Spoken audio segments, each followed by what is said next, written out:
కలాకండ్ చేయడానికి ట్రై చేశానండి. కానీ ఎక్కడో మిస్టేక్ జరిగింది. ఒక పెద్ద యూట్యూబర్ రెసిపీనే ఫాలో అవ్వాను. కానీ అర్థం కావట్లేదు ఎక్కడ మిస్టేక్ జరిగింది అనేది. ఎందుకంటే చూడ్డానికి టెక్స్చర్ వైస్‌గా, టేస్ట్ వైస్‌గా అంతా బావుంది. కానీ it was not holding it's shape. అంటే ఏదంటే మనకు షాప్స్‌లో ఇస్తారు కలాకండ్. ఆ షేప్‌నైతే నేను రీగెయిన్ చేయలేకపోయాను. మీ ఎవరికైనా ఏమైనా ఐడియా ఉంటే ప్లీజ్ హెల్ప్ మీ నా. అయితే రెసిపీకొస్తే 1½ లీటర్ ఫుల్ ఫ్యాట్ మిల్క్ తీసుకున్నాను. దాన్ని హాఫ్ అవ్వేంత వరకు బాయిల్ చేశాను. గ్రాడ్యువల్‌గా లెమన్ జ్యూస్ యాడ్ చేశాను. Half cup of sugar add చేశాను. తర్వాత దాన్ని ఒక బౌల్‌లోకి తీసుకొని ఇక్కడ చూపిస్తున్నట్టుగా టవల్‌లో కూడా వ్రాప్ చేసి 1 నైట్ అంతా ఉంచాను.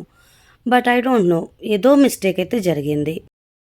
టేస్ట్ వైస్ అయితే చాలా బావుందండి. You can follow for more recipes on my channel.